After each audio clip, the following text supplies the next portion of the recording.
What's going on, people? So today we're going to be doing a slightly different video than I normally would, right? So some time ago the topic came up of how do you make your videos, right? Like what's your workflow and all that stuff from start to finish, from the time you, I guess, get the box or whatever to the time when you hit publish and you let the masses watch it or not watch it. Whatever happens after that is out of your hands. So anyways, that's what I'm going to be doing today, right? So we're going to start this whole thing from the very beginning, which means that like all my other videos or all my reviews, everything starts right in here. Let's flip this thing around. And here we have a bunch of shirts, right? Because every time I'm about to do a review, I figure out what shirt I'm going to wear, usually something that matches it or at least goes along with it. So a lot of tank tops right here in the wrestling section. Not so many down here in the music section, and then there's a couple like the Sneaker Hearts things and whatnot up there. You got Carl Winslow, you got Adidas, handful of things, and then just some other random t-shirts that don't really have anything to do with anything, so they're over there. It'll make sense in just a moment. And then down here at the very bottom, of course, we have the on-foot pants in assorted colors, and you see that somewhat cream pair with the tag on it. I did actually wear those, but it was only for the 2 minutes it took to do, I think, the winter 200s on foot. So eventually, you'll probably see those more often because it is a nice color. Anyways, moving on past the laundry I need to put away and over to here. So you got the wrestling t-shirts, right? A lot of those. And then down at the bottom, you have the wrestling t-shirts that I have already worn in past videos or lives. Because the thing is, once I've worn something, and that's me right there. And once I've worn something, I don't wear it again in any other videos. And then, of course, I have the music things here. These aren't really split up as far as worn and unworn because most of them just haven't been worn since I didn't have a lot of them last year. Minus that Sasha Banks shirt. She should be over on the other side somewhere. But yeah, and then there's the music stuff. All right, so there's that for you. Now, the thing is, I'm sure a lot of you can probably relate to this to some extent. I put a lot more thought into what I'm going to wear in these reviews and stuff than I should. But it's kind of like when your average person that buys a lot of shoes goes off to go out and go to the mall or Old Navy or wherever you're going, and you sit there and you think to yourself, what am I going to wear for today, right? Is it raining? Is it sunny? What kind of shirt am I wearing? How long am I going to be on my feet? Whatever. I got all these thoughts going through your head as far as what shoes to wear. And meanwhile, as you stand there staring at your different pairs, you're getting these messages from friends probably like, oh, hey, we're on our way. Hey, we're downstairs in the parking lot. Hey, you coming out? Blah, blah, blah. Yeah. And then you realize you're taking a lot of time to make a decision that ultimately matters for maybe a few hours, right? Yeah. It's a thing that people do, and then you just grab something and you go with it. That's kind of what happens here every time I make a video. I come in here. Usually I'll give the thought to it before the shoe arrives, like when I buy it or whatever, but sometimes I don't. Anyways, let's move on to the next piece of this because this piece has gone on long enough. And on to part 2. So this is where it all happens, right? The whole recording and whatnot. So got the little ring light thing set up just in case that needs to happen. Got the little phone on the camera stand so I can record myself. Obviously that is not the phone that I use to record because I'm recording with the phone I use to record. That's a Note 8 that I use for timers. I'll explain that later, I suppose. And then I just sit there, do the whole thing, right? Of course, got some lotion over there because I've sat down through a lot of editing sessions and realized my hands are super ashy. And, well, that's why I keep lotion over there now, so I don't have to run into that. Then I've got the boxes down there. So let's go ahead and move on. Okay, so just finished the actual review portion, right? So with a new pair of shoes, like something that I've never worn before, those are done in 2 parts, right? So I'll take the shoe, do the whole unboxing, knock out the review and all that good stuff. And then I stop and then I wear the shoe for a minute to see what it feels like, how it fits, all that good stuff, any comparisons I need to make with other shoes. All that happens then. Then I come back over here, sit down, and I do the actual on foot portion of it. So basically I'll sit here, I'll talk about whatever it is I have to say, and then that's part 2, right? And then you close out the video. So now what we have to do is part, I guess, like 2.5 or something, or 2A if you will, because it's still a part of the on foot. It's just I gotta actually record the on foot portion. So the way that's going to work, right, is if you've noticed in some of my past videos, I usually have the on foot videos last about as long as how long I talk about the sizing and all that stuff, right? And that's because what I do is I take the video portion where I talk about it, measure that out, and then that's how long I shoot for and on foot, right? So that way it kind of equals out to be about the same. In the olden days, when I first started doing this, I didn't have to do all that. But now it adds a couple extra steps, so maybe I should just go back to doing it the old way because that was so much easier. And this is where all that happens. So looking over here, you've got, again, that's just my old Note 8 that I used to use for videos and stuff. Sit there, record the shoes. Well, or record me in the shoes, doing the whole on foot thing for whatever time frame makes sense using that Note 8, because as I said before, that's where the timer comes in. Remember, I said that before. So yeah, so now it's time to actually do that because I haven't done it just yet. On the subject of recording with a phone, that can kind of have some issues in itself, right? So a lot of them don't really lock in the frame rate that you would expect them to, and they just kind of give you something that's close enough. Which, honestly, if it's a shorter video, that's not generally a problem. But if you happen to have a longer video, which I sometimes do, then you kind of want those frame rates a little closer to what they're supposed to be. So if you have a variable frame rate versus a constant, obviously the longer it goes on, the more out of sync it will get, right? So you got to deal with two pieces to this. So the first piece being, is your editing software something where you can control what the frame rate is within there? On Premiere, yes, it is. You can tell the sequence, hey, I'm using 30 frames, I'm using 60, I'm using 2997, whatever you want it to be, right? You can also dumb it down if you have a 60 and you want it to be a 30, whatever the case is. You got that going on for you. But you also got to make sure that the footage is right? Because if you get, it's the whole garbage in, garbage out sort of thing. So if you have something recorded and it's sitting at like a frame rate where it's roughly 30 and you want it to for sure be 30, send it through something like Video Proc, Video PROC, that's what I use, and it'll spit it right back out at you exactly how you sent it as far as quality wise goes. The sound can be a little off because I think that it maxes out at 160, whereas like something like this Note 10 records at 250, I want to say. But either way, the video itself will still be good, and when it's just voice, the audio only matters so much because it does get, well, I'm not going to get into that. But either way, you can send it through there. It's going to give you a video that is exactly what you need, and it will make your videos in the end be that much better. So that's just something I wanted to pass on to you because I am a man of the people, so you're welcome.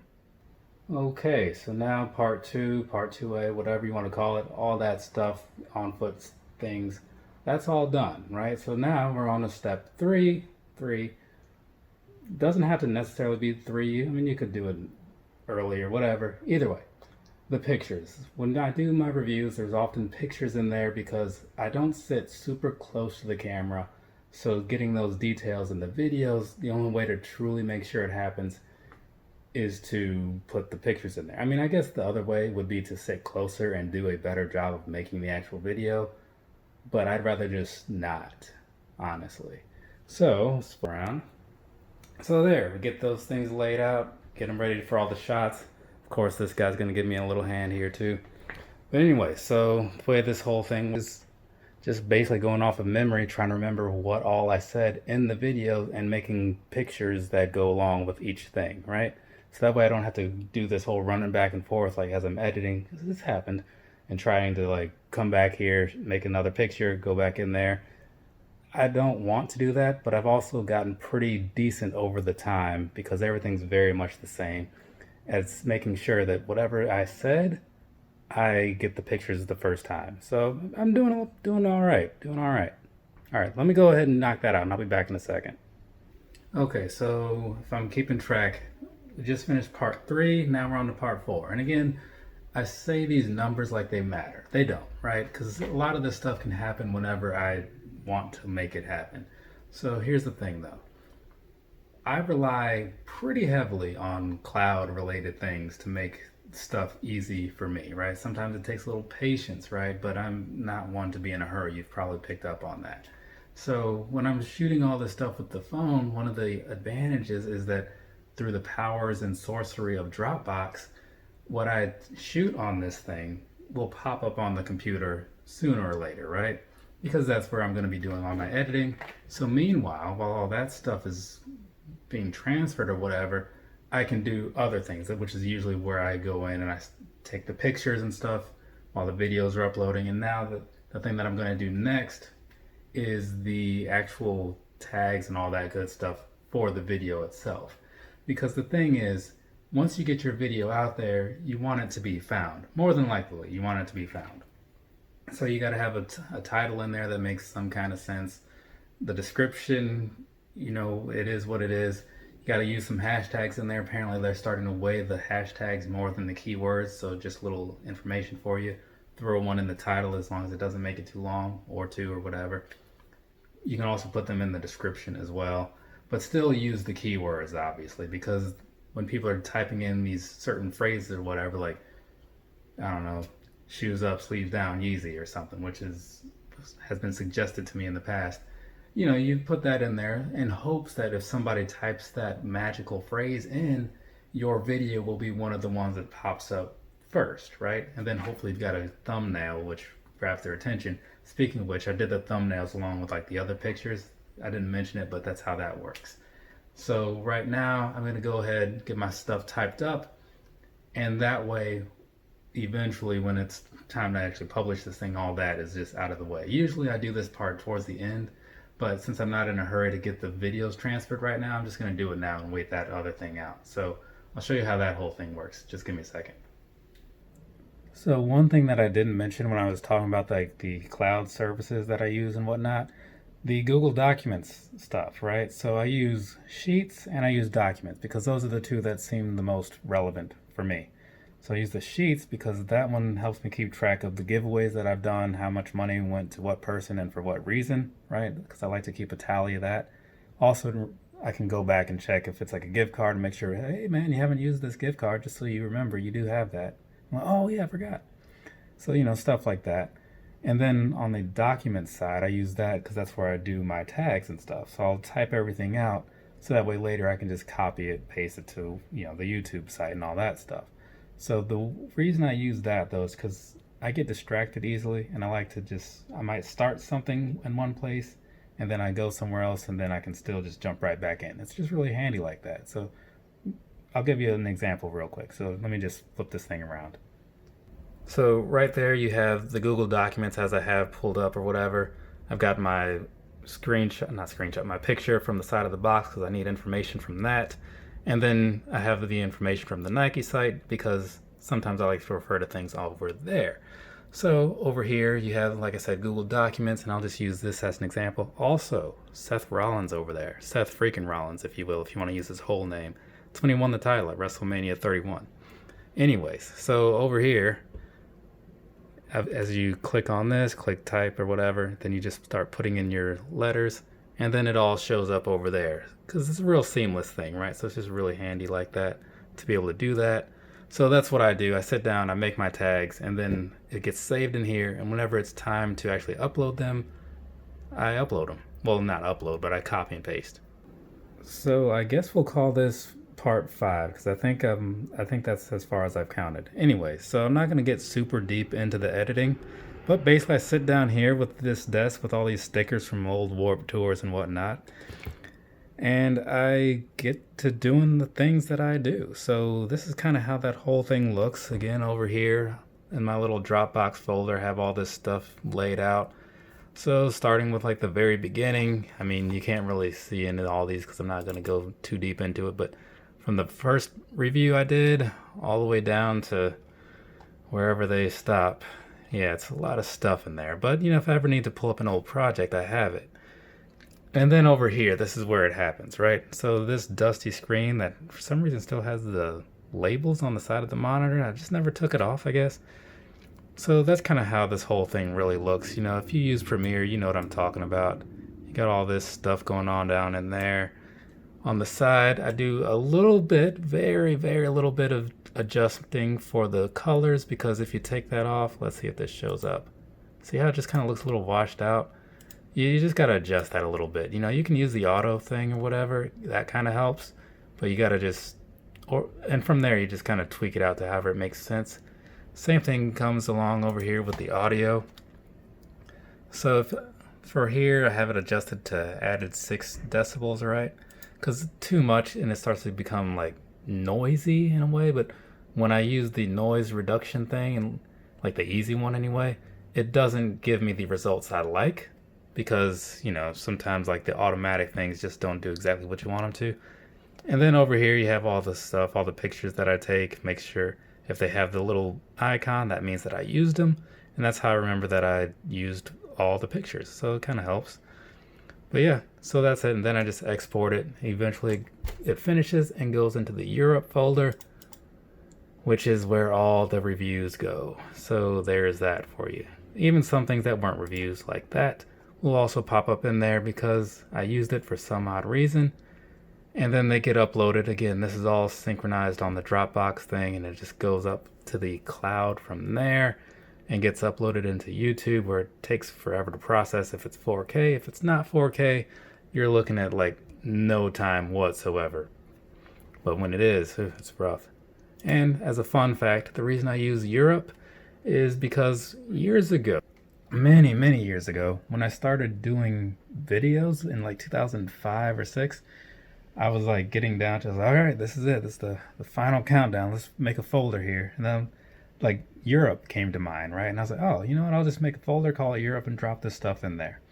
And ever since then, that's been my final production folder, is Europe. So whatever things that I've done over the last 13 years or whatever. No, I did that math all wrong. 2005, 15 years, whatever. Everything I've done since then, it all gets dumped in not that particular one, but naming schematic is all the same. Naming scheme. Schematics are different. Either way, so that's going to be that. Really the only thing that, and I want to say we've covered everything, and really the only thing that's at all different about what you've seen today is normally I'll have a bunch of music playing in the background as I'm going through all the different things. Obviously not the actual the actual review, but everything else I have music playing. There's no music playing today because I'm not trying to get those copyright strike things. You know what I'm saying? Like, because they're a little picky, and that's also why I don't use music in my on feed things like some people do. I think it's cool how they're doing that and all that, but the music I'd want to use, YouTube would tell me no, and then they wouldn't let me make money on it. So I don't do that. That's really the only reason. But if you look at past videos of mine, I did use some music in, what was it? I used the Descendants song for something. I used something from Lagwagon. I've used something from Camp Low. The first two, it was kind of like one worked, then one didn't. And I was like, you know what? I don't know how this works. So when it came time to do that Black Static 350 video, I put that Camp Low song in there, and I'm like, they're going to copyright strike this, no question. So I used a huge chunk of that song in there, just kind of like out of spite. I'm like, you know what? If you're going to say no, screw it. I'm just going to go all out. But that's part of the reason I don't actually recommend that video when I do my little cards and stuff, because I don't get paid for it. So I'm like, I just throw in like Bobby Sneaker World's video, I think. So if you want a little bit of backstory to some things that you probably never noticed, there's that for you. But if I think of anything else that I needed to put in here, I will have slipped that in at some point. But otherwise, I'm going to get on to the editing and stuff for this here Flying It something or other video. So from me to you, have a nice rest of your day or rest of your night, whatever it is, wherever you are. I'm going to go ahead and do what I just said, which is edit. And maybe you can comment down below on what you think of this video. And if you don't have anything to say, just say that you don't have anything to say. All right. Later, people. As I often do, I spoke a little too soon, so I did have something to add in there. Another reason that I stick with the Dropbox thing is because my desktop is obviously like more powerful than my laptop, which is the case for most people.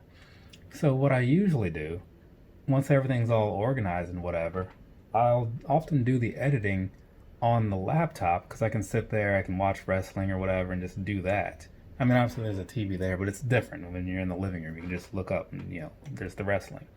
But anyway, so I do it all in there. And so then when it's done, and it saves automatically, obviously. So from there, it's just a couple clicks away to trigger the encoding in here.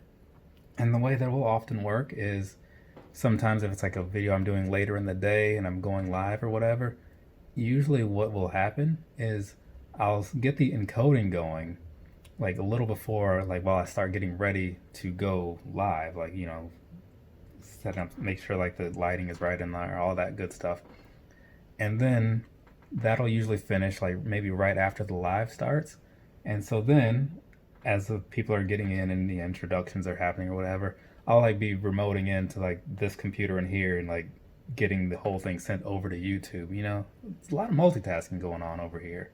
So yeah, that's just something that's often going on in the background as far as that piece of it. So again, I guess like if I could stress anything to you guys, figure out a way to make things easier on you and use everything out there that will make it convenient, because convenience is awesome. Now I'm gonna say that I'm done. Later, people.